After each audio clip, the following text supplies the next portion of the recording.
عليكم، كي دايرين؟ لاباس عليكم؟ اليوم ان شاء الله غادي نصاوبوا سفه بطريقه سهله سهله سهله جدا.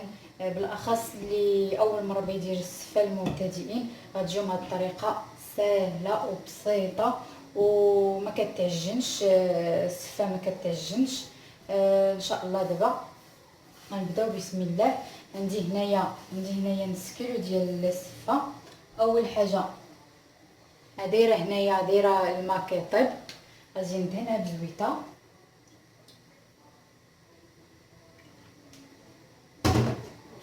الفوره الاولى كنديروا لها هي الزيت، ما كنديروا لها حتى حاجه.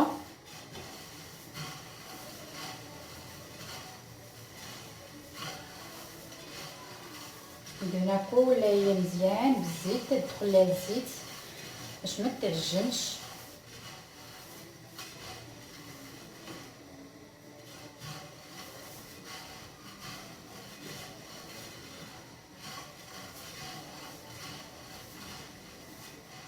غادي نديرها دابا في كسكاس.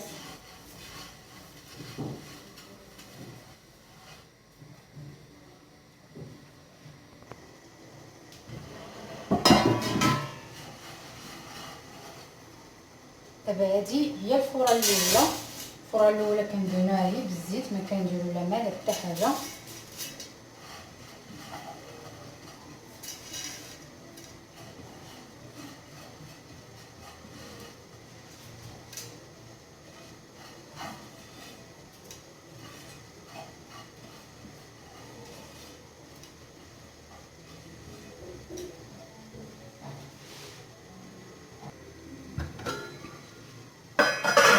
غادي نديرها في البرمه وغادي نخليها تيبان ليا الفار طالع. انا ما كنديرش بالساعه ولا الدقيق، كنشوف الفار بدا كيطلع صافي كنحيدها، كنعاود لها الفوره الثانيه.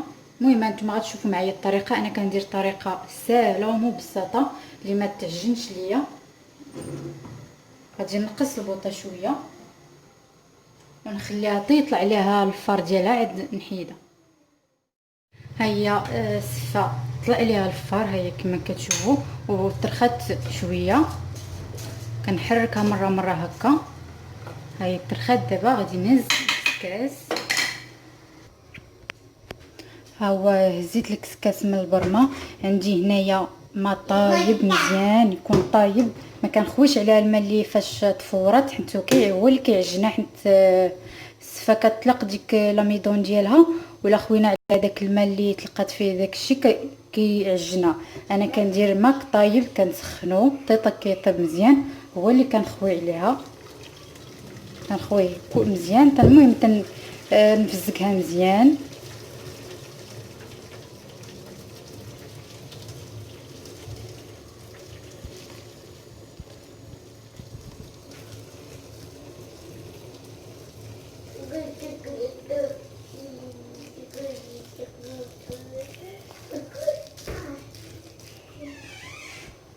غادي نخليها واحد شويه بما يتقطر من هذاك الماء، وغادي نديرها في الكسريه. بعد ما تقطر من هذاك الماء غادي نديرها هنايا في الكسريه.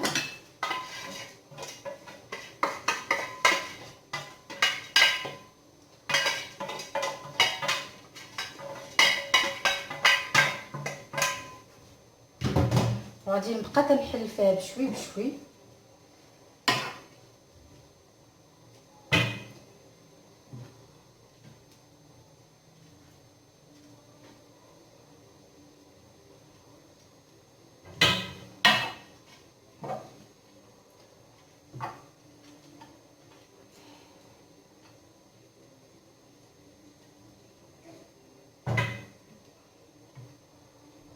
هانتوما شفتوها ما تعجنات ما حتى حاجه.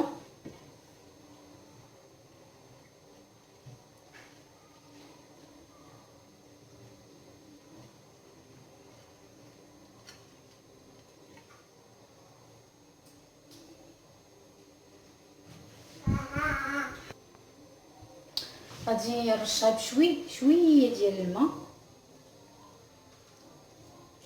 شويه الماء طايب.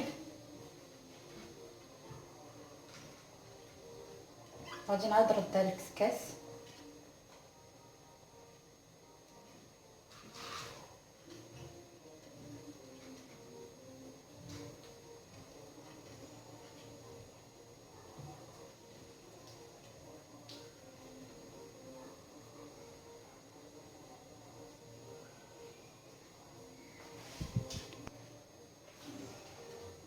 غادي نرد دابا هادي الفوره الثانيه.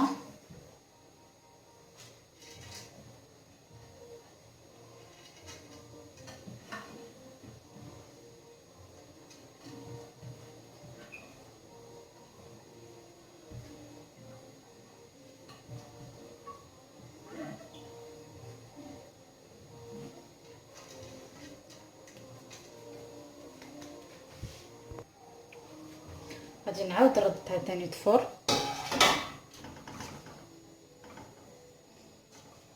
غنخليها حتى عاود يطلع عليها الفار مزيان، عاد نعاود ثاني نحيدها.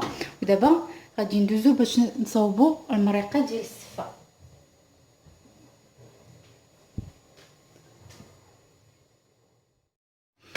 بالنسبه للمريقه غادي نحتاج، عندي هنايا 4 البصلات قطعتهم هكا طوال، عندي قرفه عواد، 3 العويدات القرفه غنديرهم كاملين، الدجاج على حسب اللي بغيتو، البريفات ديال الدجاج،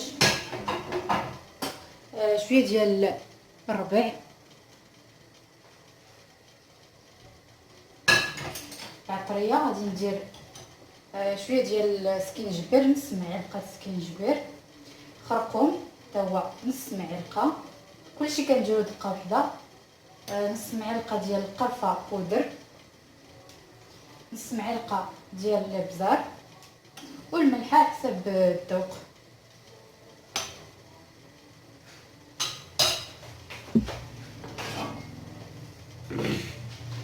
وغادي ندير الزيت العاديه، غادي تقريبا واحد نص كاس.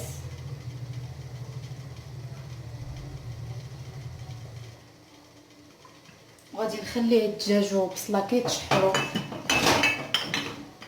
نخليهم كيما غندير لا ما لا والو، غنخليهم حتى يتشحروا مزيان، عاد نزيد عليهم شويه ديال الماء. ها هي الفوره الثانيه كملات، غادي ندير لها نفس العمليه اللي درت في الفوره الاولى.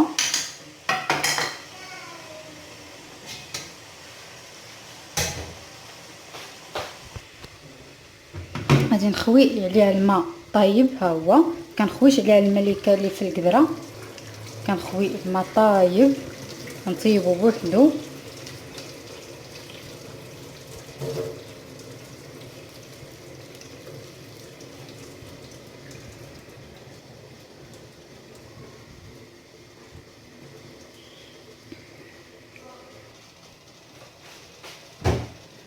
دابا غادي نخويها عاوتاني في هنايا في الكسريه، وغادي نخليها شويه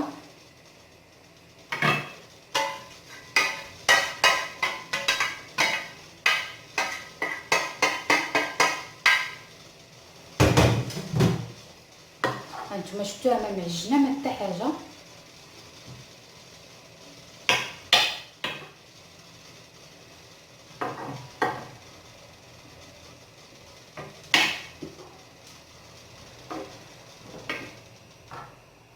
غادي نخليها في الكسريه واحد 5 دقائق بما تشرب شويه داك الماء.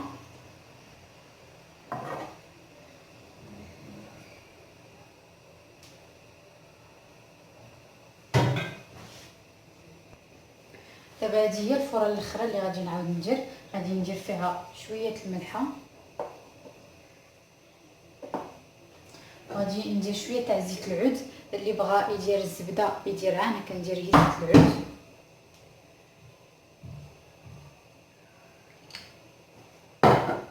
صافي ندخل فيها الزيت والملحه، ونعاود ثاني نردها. الفوره الاخرى هي الثالثه.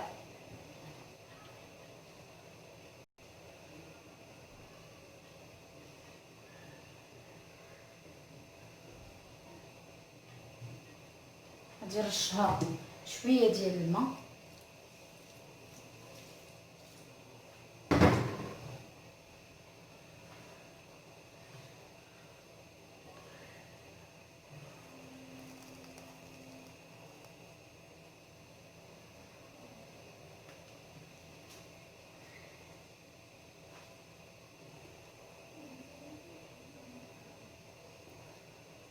هانتوما شفتوها ما معجنه، ما باقا هي ما كتعجن ما حتى حاجه.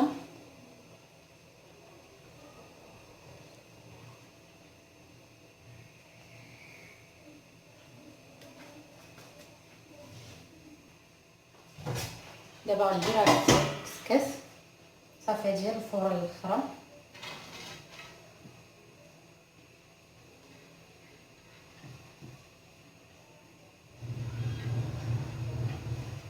هي الطريقه غتجيكم ساهله، هذه هي طريقتي اللي كندير هنايا في الصفه.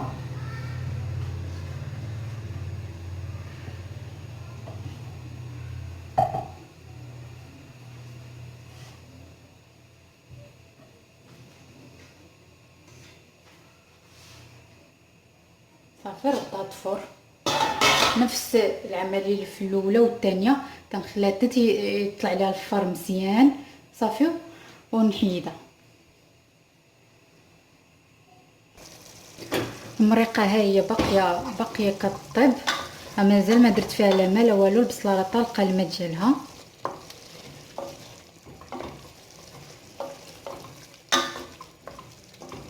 باقي ما طاب، نخليوها طيب يطيب الدجاج ونحيدوه، عاد نخليوها البصله تتحمر وتعلق.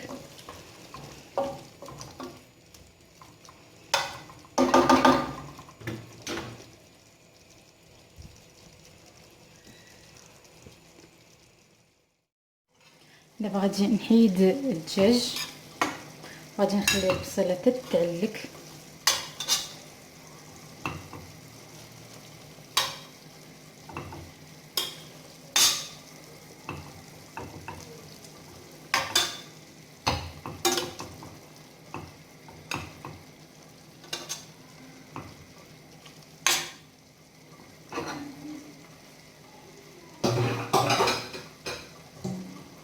غادي نزيد فيها شويه ديال الماء،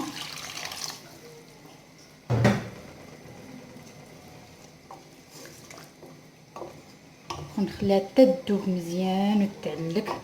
غنقص عليها البوطه مزيان ونخليها طيب على خاطرها.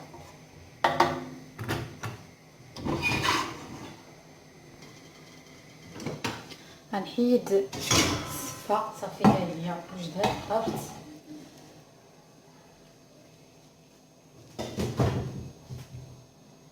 صافي غادي نبردها شويه باش ما تعجنش. هانتوما شفتوها ما معجناش، هاد الطريقه اللي كندير لها ما كتخليهاش تعجن. صافي غادي نبردها شويه ونغطيها ونخليها حتى توجد المريقه.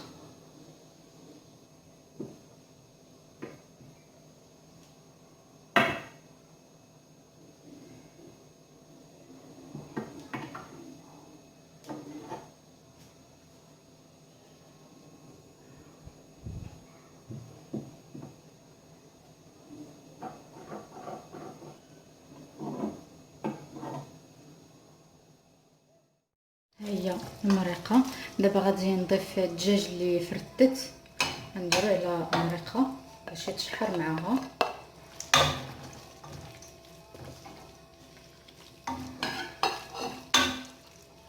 هاي شفتوا البصله دابت مبقاش تبان. غادي نزيد شويه ديال الماء باش تبقى مريقه.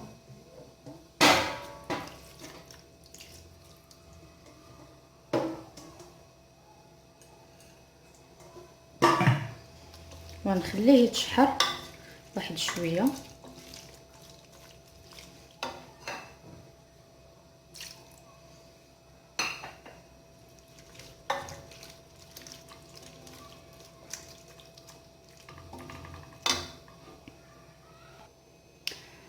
صافي ها هي مريقه وجدات. هانتوما كما كتشوفوا كتجي مريقه لذيذه ومعلكه وبسيطه، ما فيهاش مكونات بزاف، وكتجي زوينه. كنتمنى تجربوا هاد المريقه. صافي دابا غادي نطفيو عليها البوطه. دابا غادي ندريسيو السفه ديالنا. انا خديت هاد المول دائري، نتوما ممكن ديروا اي مول عندكم في الدار. نبداو بسم الله.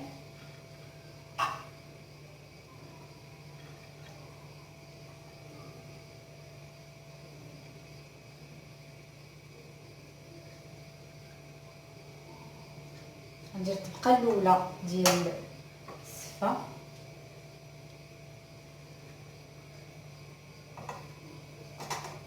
ونورك عليها هكا شويه باش تشد لا فورم ديال المول.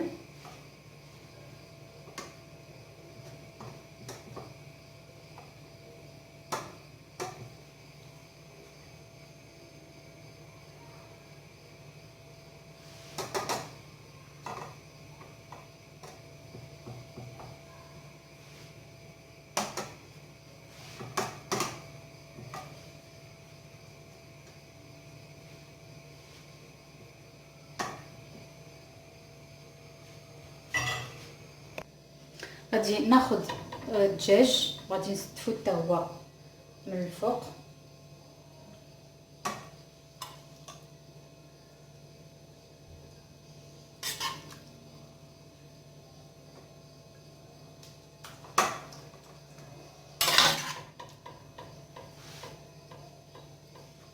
غادي نقاد الجناب باش يجينا باين في الجناب.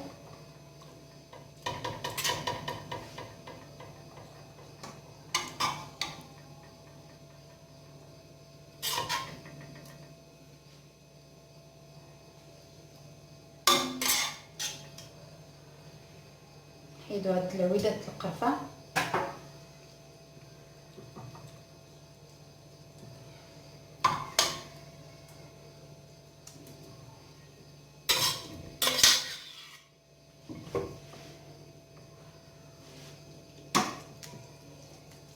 قادو حتى هي.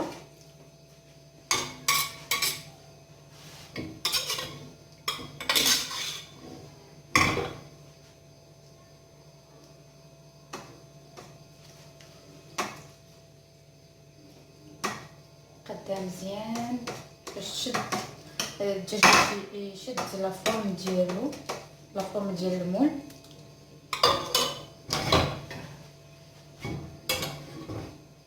عاوتاني نزيد طبقه اخرى ديال السفه.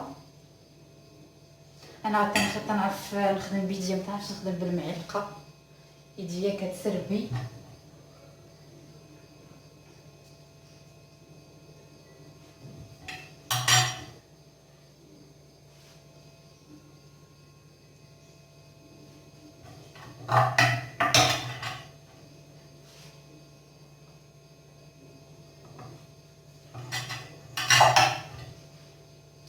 حتى هاد الطبقه الاخرى حتى نقادها بحال هاد الشكل.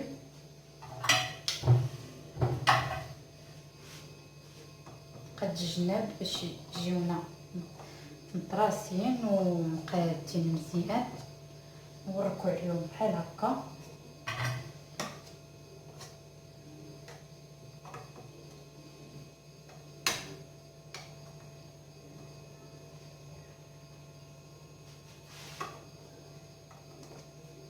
صافي دابا غادي ندوزو نديكوريوها، ندير لها الديكور على حساب كل واحد وشنو متوفر عنده. عندي هنايا عندي برقوق عسلتو، البرقوق عندي شويه ديال اللوز حمرته، وهنايا شويه المسماش حتى هو عسلتو. غادي ناخذ الويزات، غادي نديرهم على شكل دائري.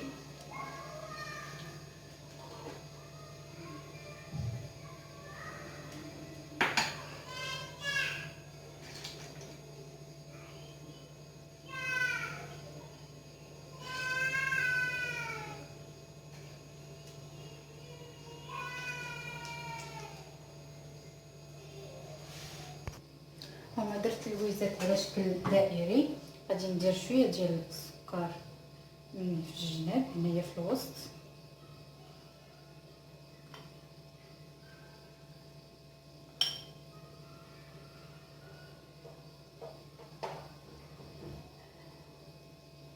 نقادو مزيان.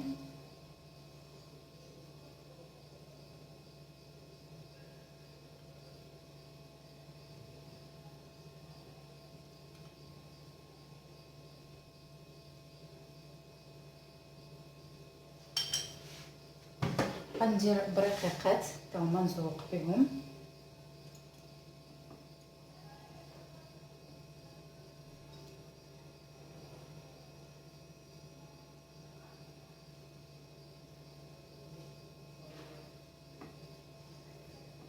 بهذا الشكل، يعني ديكور ساهل على حساب اللي موجود.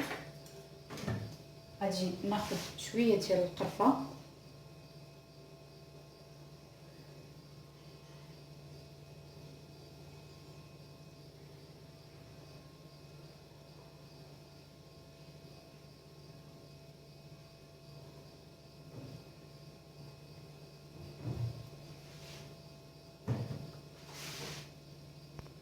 غادي ناخذ شي ميشات حتى هما درتهم على شكل وريضه. غادي نحط وحده هنا، نحطها هنا في الوسط،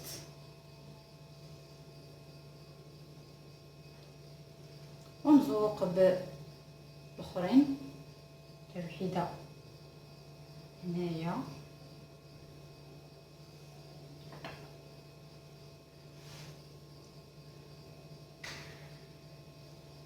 يعني درت ديكور بسيط ساهل.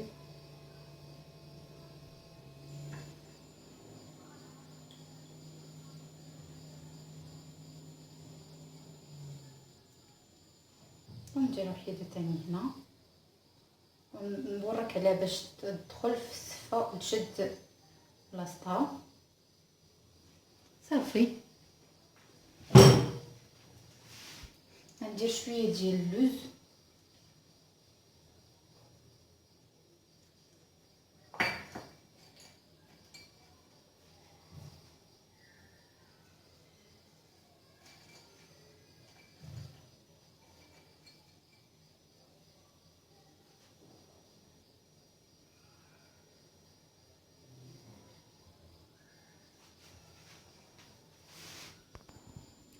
وها هو الشكل النهائي ديال السفه.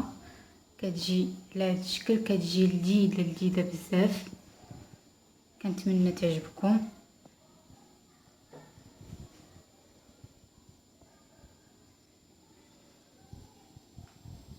سفه بريستيج.